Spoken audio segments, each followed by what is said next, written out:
Welcome back from the break. Now, in today's News in Focus segment, we sat down with Bernice Nortey, a representative from the Energy Commission, to discuss the impact, the groundbreaking innovations, and what Ghanaians can expect as the Energy Commission of Ghana officially launches the 2025 edition of the Senior High Schools Renewable Energy Challenge, a national initiative now in its 6th year that provides a platform for young minds to design and showcase practical solutions in clean and sustainable energy. Stay with us. So the Energy Commission, in partnership with the TVET and Ghana Education Service, has launched the SHS Energy Renewable Challenge among students. Now, this is a national platform to champion creativity, innovation in renewable energy, clean energy, and energy efficiency among students. Now, on today's edition of the Edu News 360 In Focus segment, we are joined by a representative from the Energy Commission, who is in a person of Madame Bernice Nortey, and she's going to tell us about the journey so far, the impact on students, and also the exciting future of Renewable Energy Commission in Ghana. How are you doing? I'm doing good. Yourself? I'm fine. Welcome to the show. Thank you very much. Okay, so let's start with the conversation. Starting off, we just want to know what the Renewable Energy Challenge is about. Okay, so the Energy Commission, as part of its mandate under the Renewable Energy Act, Act 832, has the mandate to develop and then promote the utilization of renewable energy development in the country. And as also part of its mandate under the Act, we are to advise the relevant stakeholders to include renewable energy and its development in the educational curriculum. When you look at our tertiary institutions, you can see that some of them have renewable energy courses that they offer to students. But we realized there was a gap between the tertiary institutions and the secondary schools. So the Commission in 2019 partnered with Ghana Education Service to start this renewable energy challenge for senior high schools. So it is to inculcate the interest of renewable energy in the students, as well as develop their research skills, their presentation skills, and then public speaking skills. Because you can attest to the fact that sometimes, unless you are in your final year doing your defense before you can even be able to do a presentation to a group of maybe some few selected lecturers, then you can do the presentation. But with this challenge, they are able to present to not only the judges, but their students, their colleagues as well. So it's based on this tangent. That's why the Energy Commission partnered with Ghana Education Service in 2019. Okay. It started as a pilot project in the Greater Accra region with 29 schools. Then fast forward, we are in the 6th edition, and we had 120 schools participated in all 16 regions. Wow.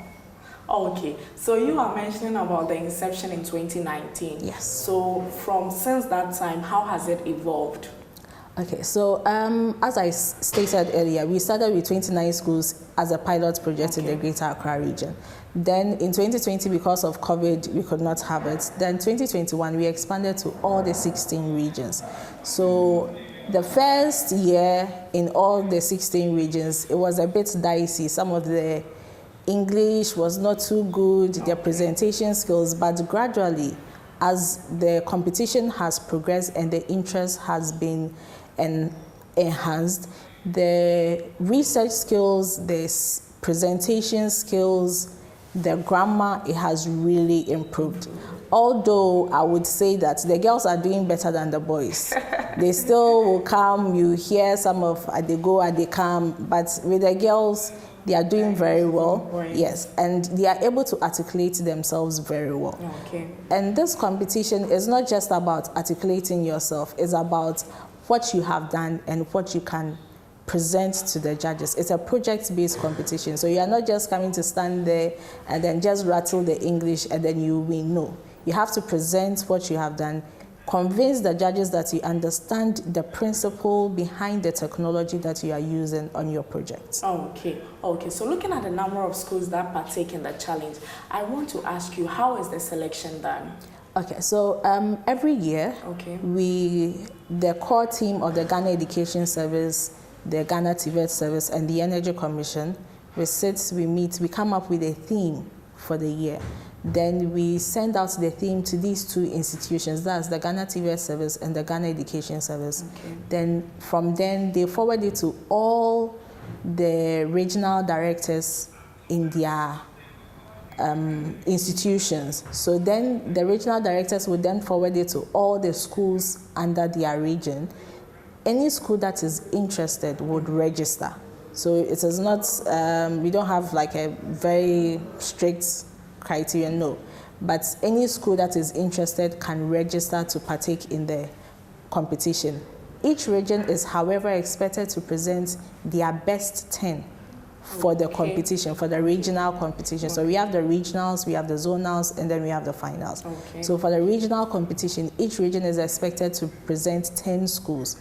So some regions like the Greater Accra region, the Eastern region, Central, Northern region, Bono, they have more than 10 schools expressing their interest, and then Ashanti region.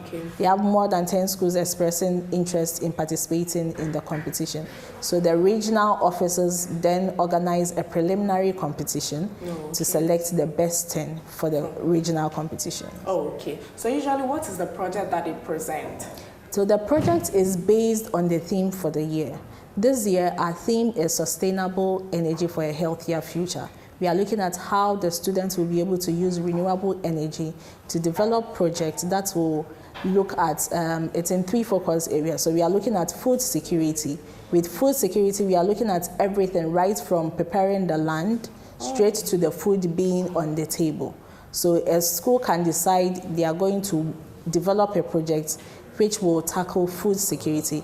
They can look at combating post-harvest losses, planting of seeds, harvesting, anything. So any process right from preparing the land to the food being put on the table for you to eat. The second focus area this year is health delivery.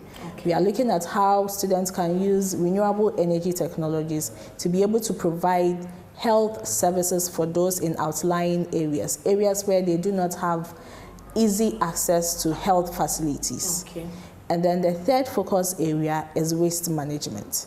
You know, waste is almost succumbing the whole country. So we are looking at how the students can use renewable energy technologies to be able to combat this problem of waste in the country. So looking at how detailed these contests are, I'm asking myself, what if there is a school who has resources and all that, they qualify to partake, but in a situation where maybe I come from a school where there are no resources to even prepare me for the project, how do you help those schools?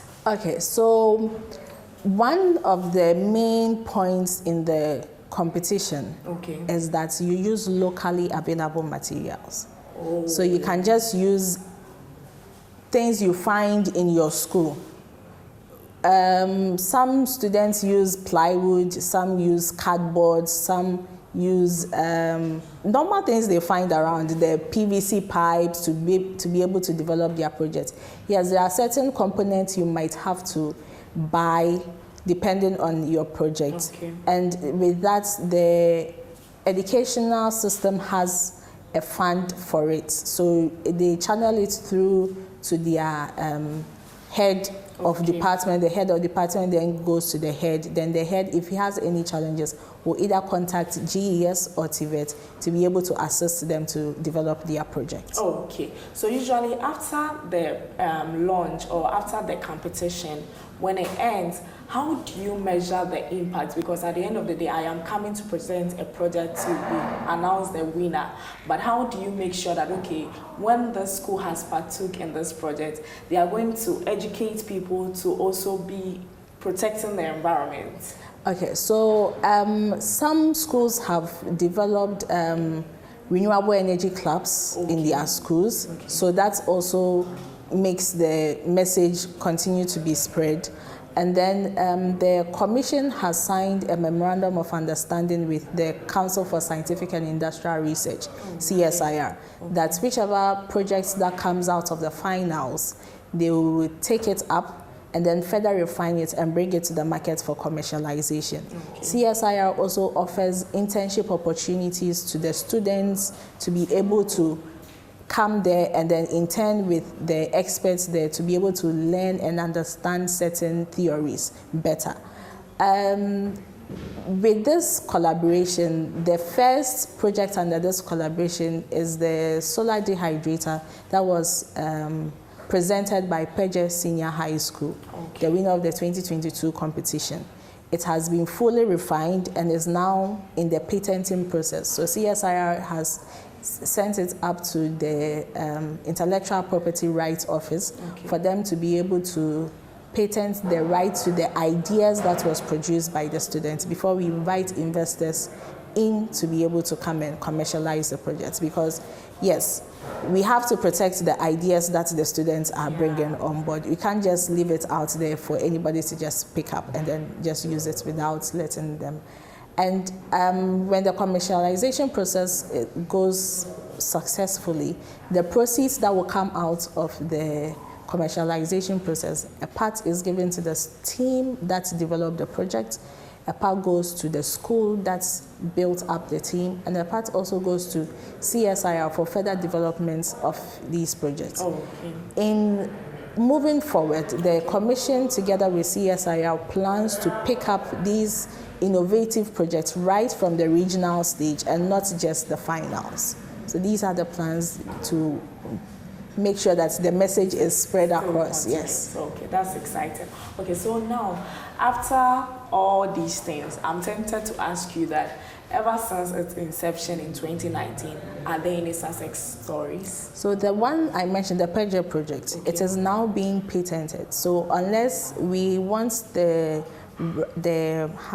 protect the ideas of the students before we bring it to the market for commercialization. So we are hoping that the intellectual property will give us good feedback, and then we can invite investors in and then move to commercialization. The projects from the following years to the Farmer's Friend from Sogakope Senior High School, and then the last year's winners developed sort of a vehicle that collects plastic waste, and then they convert it into either bricks or furniture for use in the home. So we are looking at working on further refining all these projects, patent to the ideas of the students before we bring it to the market for commercialization. Okay, so I know this year we have a contest. Yes. What stage are we going to? Is it the So we finished the regional contest. We had 120 schools participating in all 16 regions. Then we are moving to the zonal competition, which will be on the 9th and then 11th of August in Kumasi at the Engineering Auditorium. So the 9th August is for the southern sector. So that will have regions Western, North, Western, Ashanti, Greater Accra, Eastern, Central, I'm listening to Volta and Oti. So these regions are competing in the southern sector on 9th August at 12 noon. And then in the northern sector, we have the 5 northern regions and the 3 Bono regions who will also be competing on Monday, 11th August at 10 a.m. Okay. What should we expect? Is there anything different you are doing from the previous challenges? Because this year, because of the focus areas, we have 2 projects on waste management, we have 6 projects on health delivery, and then we have 7 projects on agriculture. With the health delivery, we have an incubator. They've developed a new incubator. The students? Yes, the students. They've developed an incubator. We have sterilization machines, we have biogas, waste to energy, we have there are so many beautiful projects that are going to be displayed on Saturday and on Monday. So I will entreat everybody to watch Joy News. It will be broadcast live. So on Saturday is at 12 and on Monday is at 10 a.m. Okay. What do we expect after the launch? So after the launch, we will be moving to the zonals in Kumasi. Okay. So we'll be preparing for the students to come on Friday. Okay. Then Saturday, we will have the southern sector competition. Then Monday we'll have the Northern Sector competition. All right. Thank you so much. Last words, if you have anything that you want to tell viewers. Okay, so to the students, the heads, the teachers, this is a very unique opportunity for you to be able to develop your talent and be able to show Ghanaians that yes, we can actually do it here in Ghana.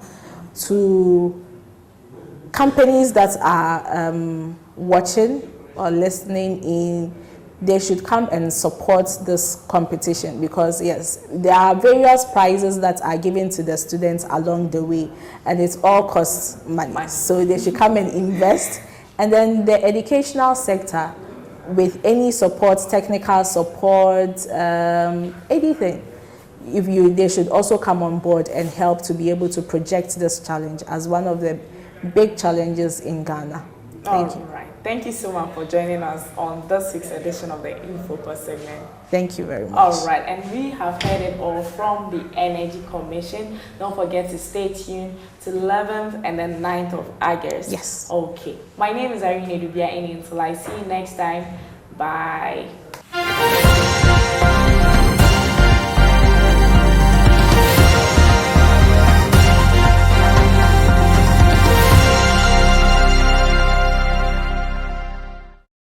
And that's all we have for you this week on Edu News 360. Thank you for trusting us to bring you all the happenings in the educational sector.